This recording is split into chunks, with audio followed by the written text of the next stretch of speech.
Olá pessoal, que bom, boa tarde. Estamos aqui de volta para mais um Pérolas do Reino, com muita alegria. Quero realmente compartilhar com o seu coração, com a sua vida, uma palavra que para mim tem sido pérola, preciosa realmente. E eu quero então orar com você para que nós possamos conversar um pouco, bater um papo sobre isso, sobre essa pérola preciosa do Reino de Deus que está na sua palavra. Pai, nós te damos graça, nós te louvamos, nós te exaltamos pelo seu amor, a sua fidelidade. Queremos aqui, Senhor Deus, ministrar a sua palavra com o coração cheio, Senhor Deus, de expectativa que essa palavra venha encontrar, Senhor Deus, como uma semente plantada em boa terra, Senhor Deus, e que possa germinar, que possa frutificar para a glória do Senhor, meu Deus. Assim que eu coloco diante do Senhor, ó Pai, essa palavra, no nome de Jesus. Amém. Aqui no livro de 1 Reis, capítulo 19, nós encontramos o profeta Elias. É interessante que, na verdade, o que nós vamos falar aqui está entre o capítulo 18 e o capítulo 19, mas nós vamos ler aqui o capítulo 19, quando diz assim, no versículo 8: levantou-se, pois, comeu e bebeu, e com a força daquela comida caminhou 40 dias e 40 noites até Horebe, o monte de Deus. Ali entrou numa caverna, onde passou a noite, e eis que lhe veio a palavra do Senhor, e lhe disse: que fazes aqui, Elias? E eu quero colocar aqui um tema para essa palavra, para essa pérola, que saia da caverna, ou que você queira, é tempo de sair da caverna. A verdade é que nós olhamos para essa história, olhamos na verdade para a história, para a experiência de Elias na caverna, e nós vemos que Elias, nessa passagem, aqui traz uma evidência muito forte da fragilidade humana. Mostra como somos frágeis, como a humanidade é frágil. E nesse texto, ou no capítulo 18, capítulo 19, nós podemos ver que ele revela que Deus cumpre a sua vontade independente das nossas limitações, ou apesar das nossas limitações. Então, Elias na caverna nada mais é do que um lembrete que até os mais fortes, eles podem passar por momentos de fracasso. Eles podem fracassar. Elias, ele foi um dos profetas mais emblemáticos da história de Israel. Tanto que quando você lê a Bíblia lá no livro de Mateus, você vai ver aquele momento onde do momento que Jesus está na transfiguração. Quem é que aparece na transfiguração? Quem aparece ali é Moisés e Elias. Elias e Moisés. É interessante que a importância desse homem na palavra de Deus, a importância desse homem para o povo de Israel, e até, por que não dizer, para o povo de Deus, Então, nós podemos ver que, sem dúvidas, o profeta Elias foi um dos homens da história da humanidade que presenciaram de forma mais extraordinária, mais belas e claras, as manifestações do poder de Deus. Elias, ele viu mortos ressuscitar pelo poder de Deus, através do poder divino na sua vida, no seu ministério. Ele viu Deus controlando diretamente a natureza, secando a terra e depois mandando chuvas torrenciais. Ele foi o homem que viu fogo descer do céu e consumir um altar, e receber aquela oferta que estava no altar ali no desafio com os profetas. Mas depois de todas essas experiências, depois de tudo isso, ele entra numa caverna, ele entra no estado de desistência, no estado de desânimo, no estado onde ele não queria mais a vida. E é claro que tem um momento antes disso, lá no capítulo 18, onde nós vemos lá no capítulo 18, quando ele enfrenta os profetas de Baal, né? E nesse momento ele vence os profetas com aquela experiência fantástica, onde os profetas ficam ali clamando, pedindo a Baal que viesse responder com fogo diante daquele altar que estava preparado, mas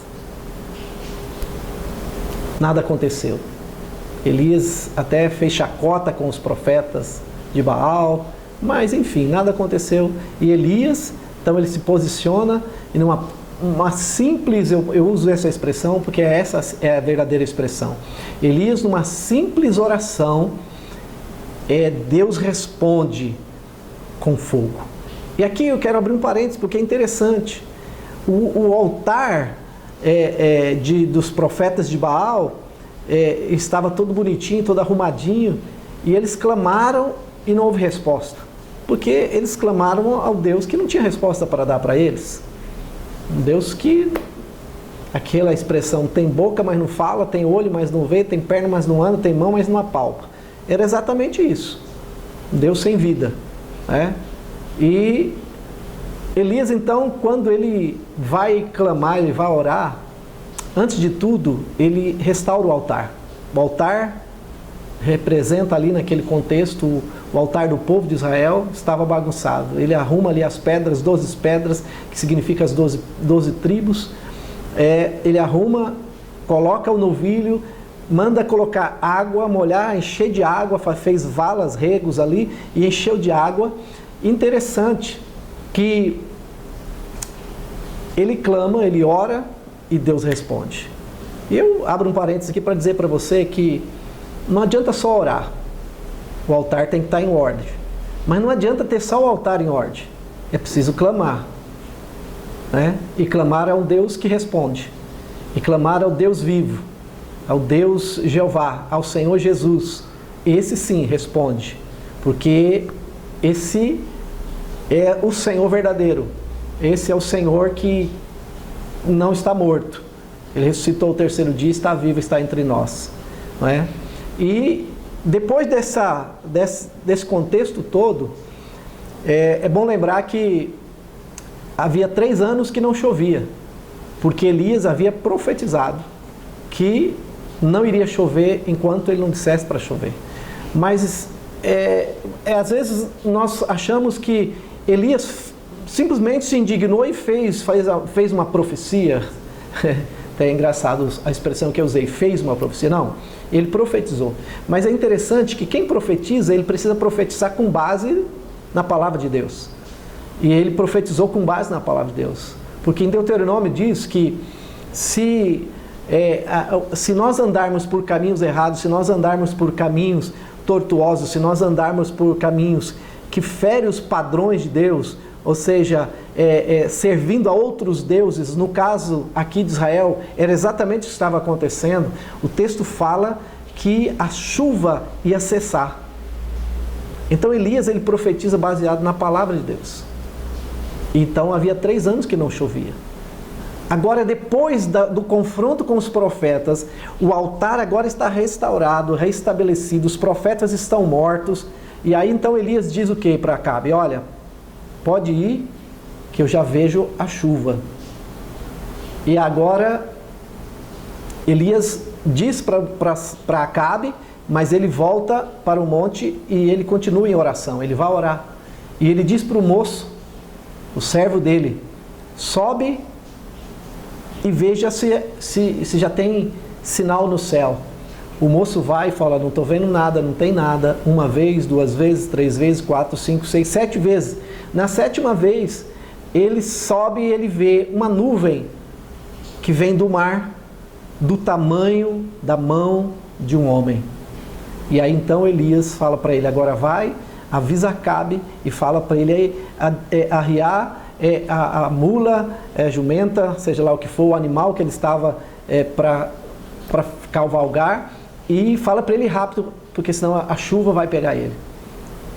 E Elias então desce, Acabe sai com a sua comitiva, com a sua carruagem lá, né, em direção a Jezreel, e Elias, debaixo da unção do Senhor, corre na frente de Acabe e chega em Jezreel, e a chuva então vem e molha toda a terra. E agora Elias, depois desse confronto, ele espera que aconteça alguma mudança na nação de Israel. Os profetas foram confrontados e foram mortos. E o confronto trazia o seguinte: o Deus que responder com fogo, esse é Deus, e a ele servir. Né? Se Baal respondesse com fogo, ele disse, o desafio era esse: se ele responder com fogo, nós vamos servir a ele. Mas como de fato não respondeu, não iria mesmo responder, por isso Elias fez o desafio, porque ele sabia aonde ia dar o desafio, qual seria a resposta. Deus respondeu com fogo. Então o desafio era que agora a nação viesse servir a Deus. Mas Acabe chega na sua casa, chega lá no palácio. O que ele faz? Acabe então, ele conta para Jezabel, a sua mulher, o que havia acontecido, o que Elias realmente havia feito com todos os profetas de Baal. E aí aquela mulher fica enfurecida e manda um recado para Elias e diz: olha, os deuses façam comigo o que foi feito com os profetas, se amanhã eu não fizer com você o que você fez com os profetas de Baal. Interessante que Elias, quando ele recebe essa palavra, quando ele recebe esse recado, ele entra em crise. Ele entra em crise literalmente. E ele sai dali, ele vai até a região de Judá, deixa o seu servo, o seu moço, volta, vai para o deserto, senta debaixo de um pé de zimbro, pede para si a morte. Em outras palavras, ele diz: eu quero morrer, Deus me mata, eu quero morrer. Ele entrou ali numa crise, que eu posso dizer com tranquilidade, que ele estava numa crise de depressão, uma crise de frustração.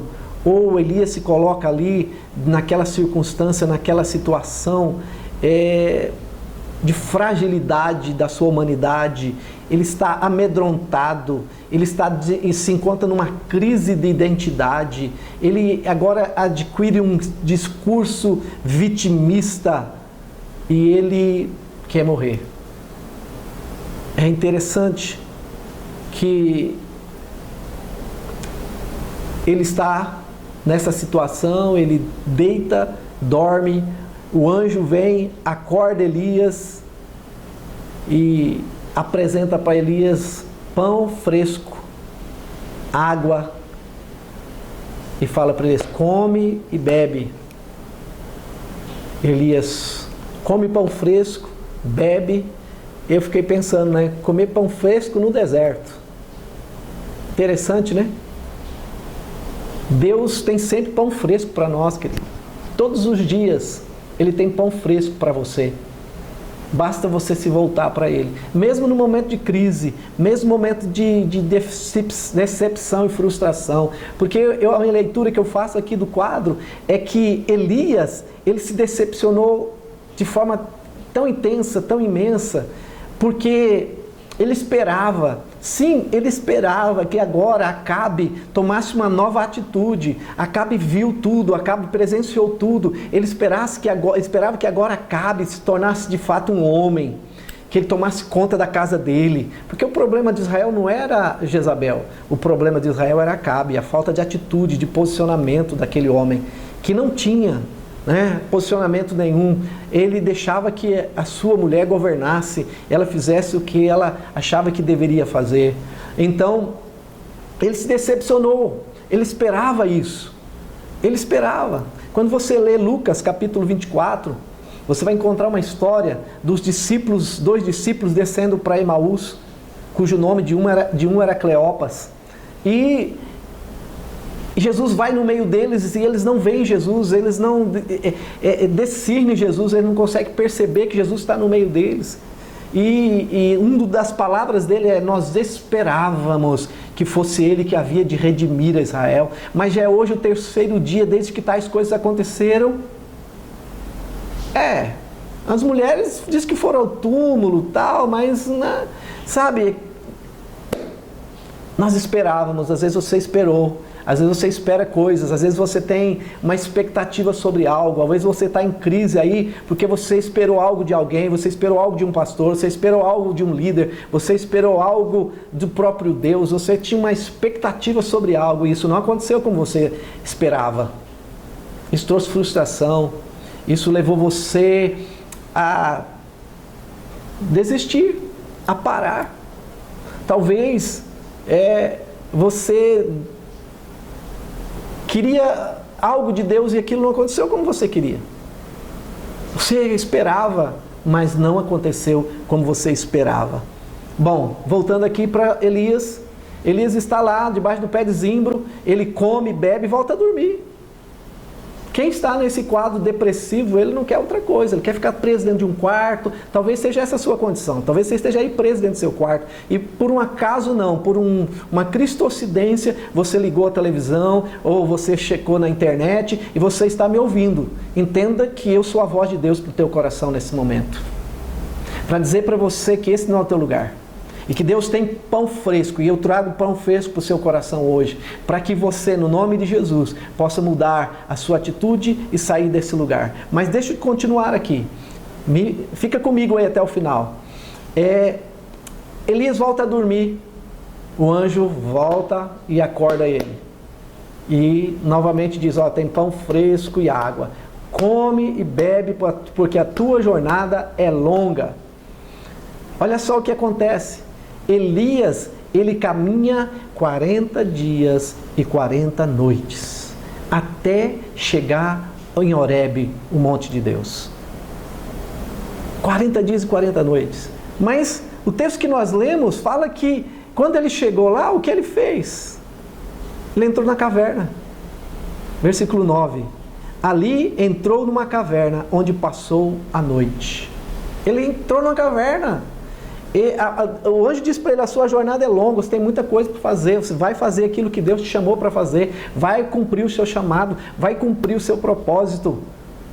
Ele caminhou, mas ele, em vez de fazer o que Deus tinha para ele fazer, ele entrou na caverna. Ele ainda estava desistindo, ele ainda estava no caminho da desistência, da frustração. Ele ainda não tinha conseguido digerir aquela situação da atitude ou a falta de atitude de Acabe. Então, é interessante aqui, porque aqui esse monte Horebe é o Monte Sinai. É o mesmo lugar onde Moisés foi. É o mesmo lugar onde, eu não estou dizendo que é a mesma caverna, né, que Moisés ficou, que Deus passou ali, né, e Moisés queria ver a Deus, e Deus falou: vou passar de costas, porque você não pode me ver. Ninguém suporta ver de fato a glória completa de Deus. E Deus passou de costas, e Moisés estava ali, naquela fenda, na caverna. O contexto da caverna de Moisés é porque ele queria mais de Deus, ele estava obedecendo a Deus. Agora Elias está indo para a caverna para se esconder. Para e pensa comigo aqui. Caverna. O que você lembra de caverna? Qual que é a imagem que você tem de caverna? Eu já tive oportunidade, eu gosto de aventura, né? Já tive oportunidade de ir em muitas cavernas. Tem um lugar no Brasil, no Piauí, na região de São Raimundo Nonato, tem muitas cavernas, chama Serra das Confusões. Eu já tive a oportunidade de ir naquele lugar, quando nem era conhecido ainda, nem tinha no roteiro turístico do Brasil, então faz uns dias, né? E as cavernas, a maioria delas, é lugar de morcego. Automaticamente, Você já pode pensar comigo que é um lugar escuro, um lugar de escuridão. Em outro contexto, o morcego está lá, ele faz as fezes lá. Não tem bom cheiro numa caverna. Não é?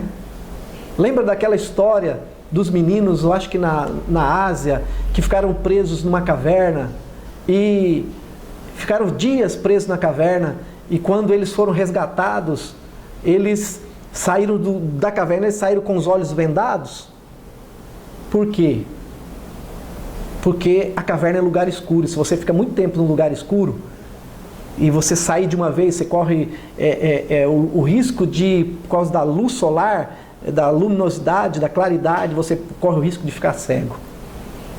Mas voltamos aqui para o texto. Interessante a conversa que Deus vem e tem com Elias. E observa que Deus quer conversar com você. Deus quer falar com você. Porque olha só o que Deus pergunta para Elias. Versículo 9. Eis que veio a palavra do Senhor. Ele disse: que fazes aqui, Elias? Por que essa pergunta? É porque Deus não mandou ele para a caverna. Deus tinha um chamado, Deus chamou ele para uma obra, Deus chamou ele para ungir reis, Deus chamou ele para levantar profeta, Deus chamou ele para ter uma escola de profeta. Deus não mandou ele se esconder na caverna. Não foi para isso que Deus levantou, não foi para isso que Deus chamou. Por isso a pergunta: o que está fazendo aqui, meu amigo? O que está fazendo aqui, meu camarada? Esse não é o seu lugar. O que você está fazendo aí desistindo do chamado de Deus? O que você está fazendo aí por conta da frustração que você esperava receber um elogio, você esperava alguma coisa e não aconteceu do jeito que você queria? Entende? Vamos continuar lendo o texto. Ele respondeu: tenho sido, versículo 10, tenho sido zeloso pelo Senhor, Deus dos exércitos, porque os filhos de Israel deixaram a tua aliança, derrubaram os teus altares e mataram os teus profetas à espada, e eu fiquei só, e procuram tirar minha vida. Você vê alguma coisa de anormal nessa palavra de Elias aqui, nessa resposta de Elias? Deixa eu te dizer, isso é uma resposta vitimista. É uma resposta de quem está frustrado e quer arrumar algum responsável por conta da frustração. Ele não assume o seu posicionamento. Ele não assume a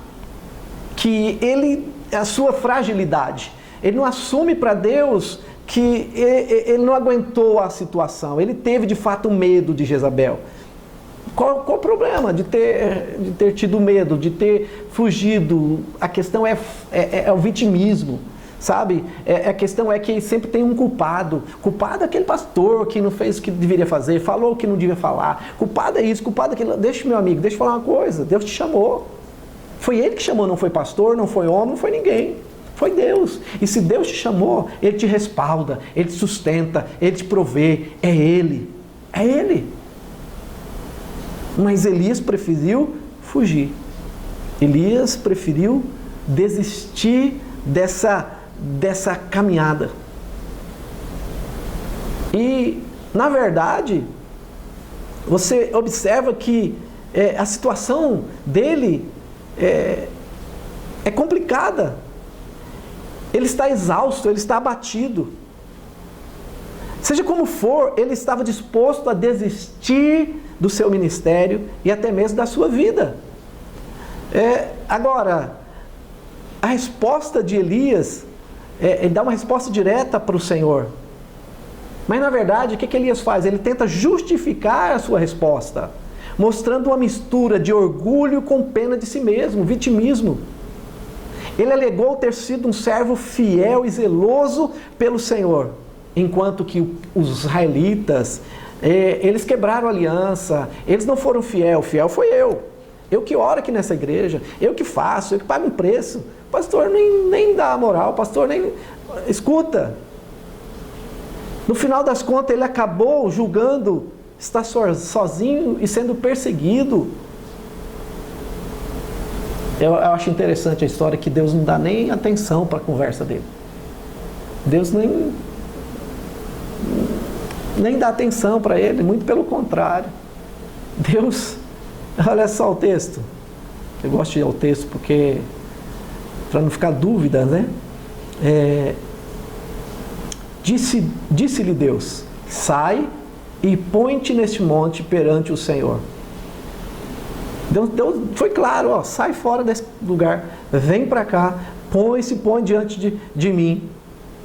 E aí o texto continua: eis que passava o Senhor, e um grande e forte vento fendia os montes e despedaçava as penhas diante do Senhor.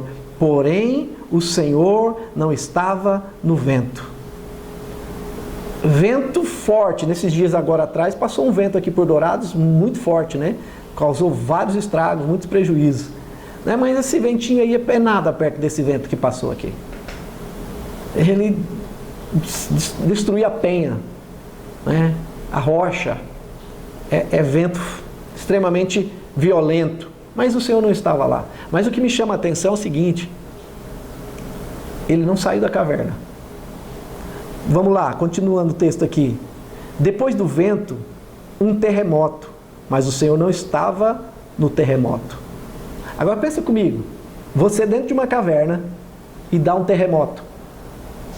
O que você faz? Naturalmente, pensa comigo, naturalmente, qual que é a atitude?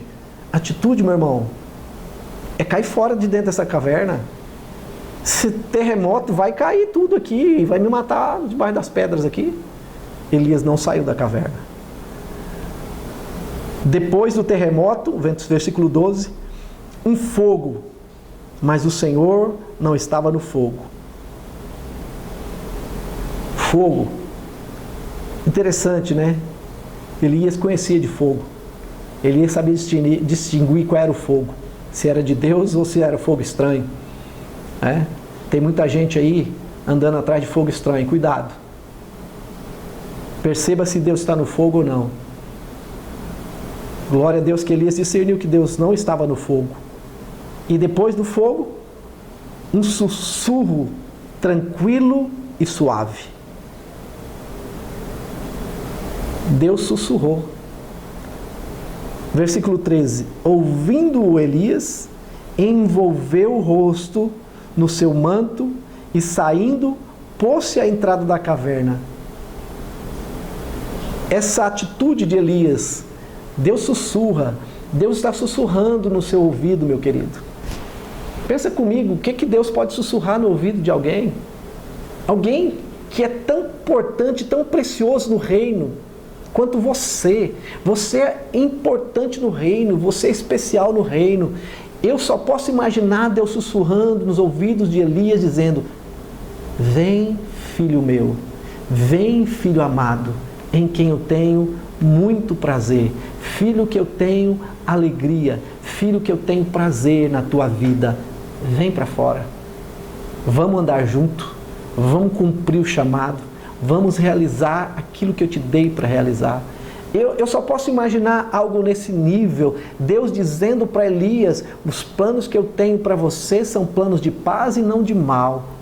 Meus sonhos para você são mais elevados do que os seus sonhos. Os meus planos vão além do que os seus planos. Então, vem para fora. Vem para fora. E continuando aqui, o versículo, eis que lhe veio uma voz e lhe disse: que fazes aqui, Elias? Novamente a pergunta. Eu fico pensando que Deus sempre dá a oportunidade da gente não justificar, mas se arrepender. Porque quando nós justificamos, nós não arrependemos do orgulho, do ressentimento, da decepção, da frustração. Então, não entra no caminho da justificativa, de justificar, mas é preciso se arrepender.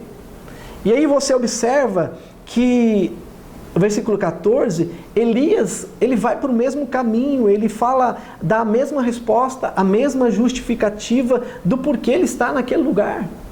E eu fico pensando, por que Deus deixou esse texto aqui? Ele deixou para nos ensinar que nós somos tão preciosos para Deus, que Ele conta conosco nessa obra, Não significa que nós somos insubstituíveis, mas que nós somos importantes na obra, que ele passa por cima dessa justificativa de Elias e diz para ele no versículo 15, disse o Senhor, vai, volta o teu caminho para o deserto de Damasco. Veja bem, olha só. Deus diz para ele, vai e volta. Volta por quê? Por que Deus manda voltar? Porque tinha algo que não foi concluído. Tinha uma caminhada que não foi terminada da maneira correta. Tinha um propósito, um projeto que não foi concluído conforme Deus. Uma missão que não foi executada e concluída da forma que Deus havia projetado e planejado para concluir. E aí então, Deus disse para ele, volta para o deserto, no caminho, o teu caminho para o deserto de Damasco, e em chegando lá, unge a Azael, rei sobre a Síria. Versículo 16, a Jeú, filho de Ninsi, ungirás rei sobre Israel. E também Eliseu, filho de Safate, de Abel-Meola, ungirás profeta em teu lugar.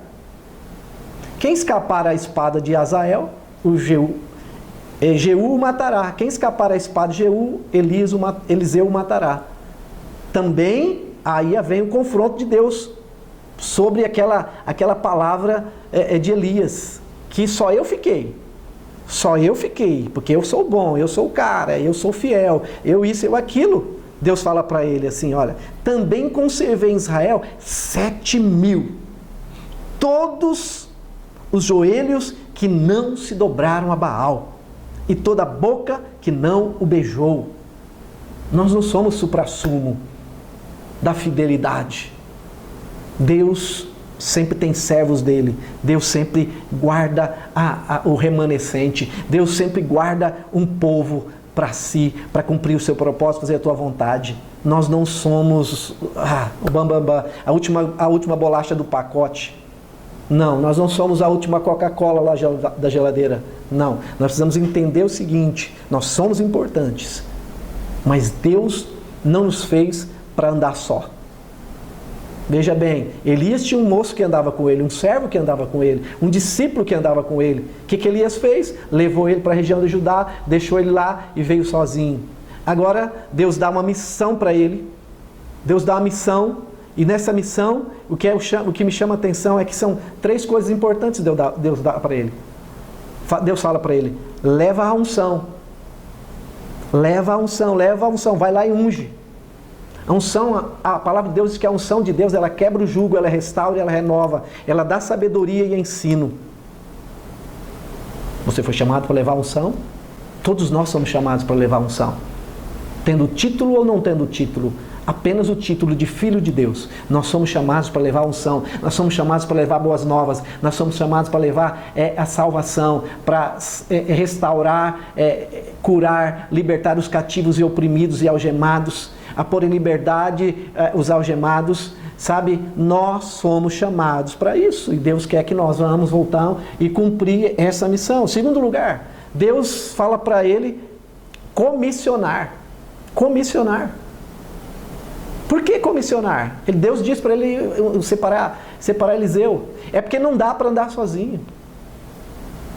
Não tem como, meu amigo, ser igreja sozinho. Não tem como. Tem muita gente hoje que está em casa, diz que é igreja, mas na verdade está em casa sozinho e diz, não, eu sirvo a Deus em casa, eu acompanho pelas lives. Ei, meu irmão, deixa eu dar uma coisa para você. Live que faz no culto domingo, principalmente domingo à noite, ou de manhã, ou um culto durante a semana. Diz uma coisa para você, essa live não é para você não, essa live é para alcançar outros, essa live é para alcançar outras vidas. Claro, ela serve para você, como agora ela pode estar servindo para você, Deus está falando do teu coração, entende? Mas esse não é o propósito da lives é para evangelismo, para que outros se acheguem na vida da igreja. Igreja é relacionamento, igreja é comunhão, a igreja é estar junto, nós precisamos igrejar sozinho não existe, não tem como.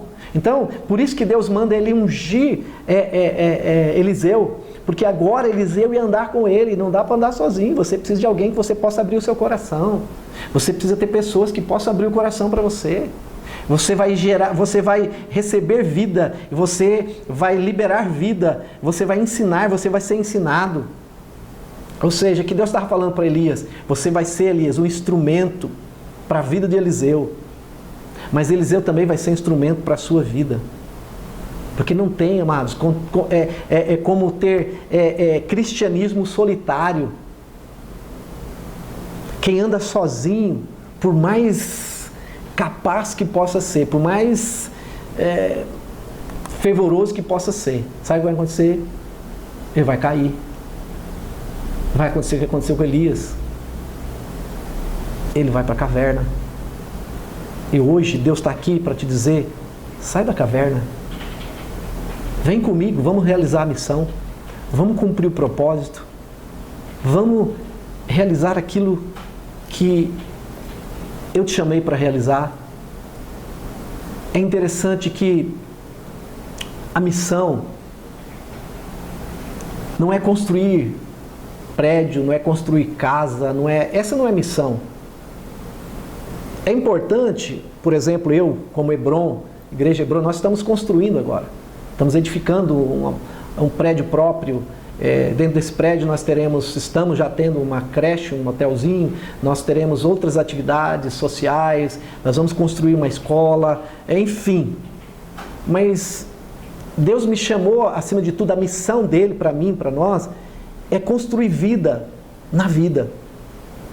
Nós precisamos entender que Deus nos chamou para deixar um legado.